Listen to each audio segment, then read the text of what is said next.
Assalamualaikum warahmatullahi wabarakatuh. Saya Fatmawati. Hari ini akan membuat video tugas hari ke-36. Pertanyaan pertama, apa prinsip utama dalam proses bimbel interview yang harus dipahami dan diterapkan oleh motivator? Jadi, prinsip utama itu adalah bermain baca-bacaan dengan cara yang benar dan tepat.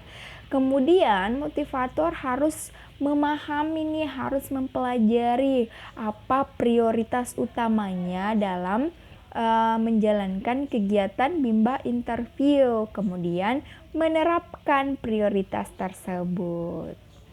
Kemudian pertanyaan kedua, apa prioritas motivator dalam kelas pendekatan?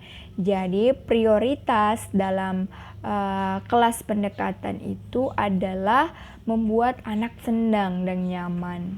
Itu motivator bisa melakukan kegiatan dialog bersama anak sesuai dengan kesukaan anak. Jadi di kelas pendekatan ini motivator harus memasuki dunia anak, mengetahui kesukaan-kesukaan anak dengan tujuan agar anak senang dan nyaman kepada kita. Kemudian pertanyaan ketiga, apa prioritas motivator dalam kelas trial? Jadi prioritas motivator dalam kelas trial itu adalah bermain baca-bacaan. Tetapi materinya itu adalah 4 HVK dan 4 HVS.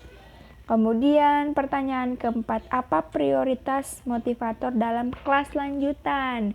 Jadi prioritas motivator dalam kelas lanjutan itu adalah juga bermain baca-bacaan. Tetapi di sini motivator harus memahami, harus mengetahui dan harus mempelajari dalam bermain baca-bacaan di kelas lanjutan itu harus sesuai dengan kemauan dan tingkat kemampuan anak. Kemudian pertanyaan berikutnya, kegiatan apa yang lebih prioritas antara bermain baca-bacaan dan kegiatan menyelesaikan modul? Jelaskan. Jadi karena kita bimbingan minat baca dan belajar anak yang tujuannya untuk menumbuhkan minat baca anak secara intrinsik, jadi tentunya prioritas utamanya adalah bermain baca-bacaan. Jadi yang harus diprioritaskan itu adalah bermain baca-bacaan agar minat baca anak tumbuh secara intrinsik. Kemudian dalam menyelesaikan modul atau kegiatan bermain modul ini adalah suatu bentuk kegiatan selingan yang diberikan kepada anak. Tujuannya agar anak tidak bosan dalam melakukan suatu kegiatan seperti itu. Jadi menyelesaikan modul itu adalah kegiatan selingan dan prioritas utamanya adalah bermain baca-bacaan. Kemudian materi apa yang dibaca oleh anak ketika bermain baca-bacaan? Jadi materi yang dibaca oleh anak ketika bermain baca-bacaan itu tentunya materi yang telah dikuasai anak atau materi yang disukai anak, seperti itu.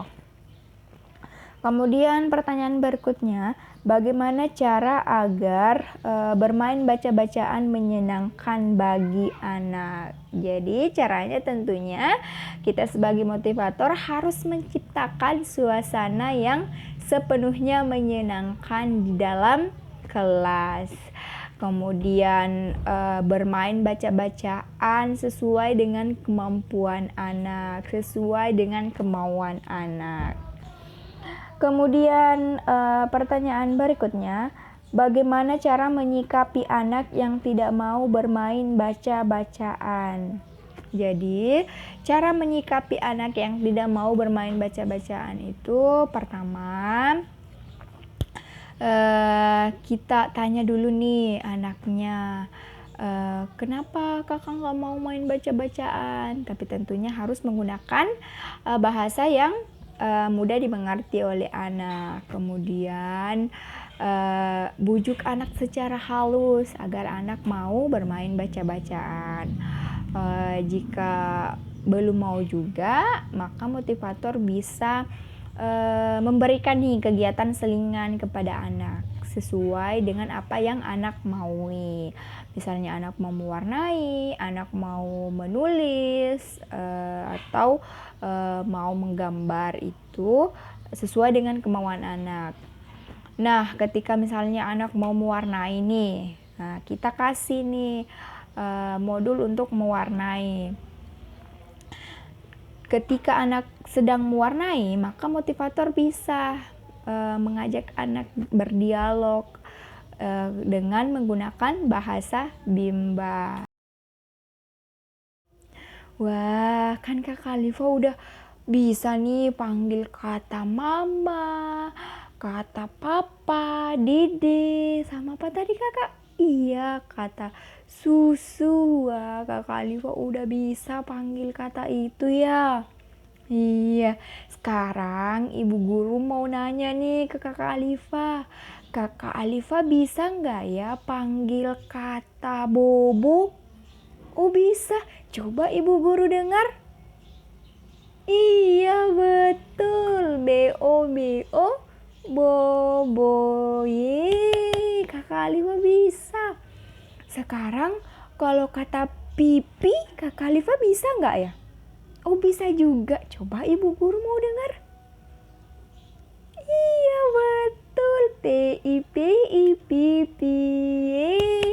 Nih satu lagi nih, ibu guru mau dengar kakak Alifa bisa nggak ya panggil kata kuku. Oh bisa, coba ibu guru dengar. Bisa, kau kuku. Wah, anak rajin. Kita tos dulu yuk. Kita tos lumba-lumba karena kakak Alifa udah bisa panggil kata kuku, kata pipi sama bobo. Yeay, kita tos lumba-lumba tintang. Yeay. Terima kasih. Itulah tadi tugas video hari ke-36. Wassalamualaikum warahmatullahi wabarakatuh. Salam Bimba, tetap semangat dan terus belajar.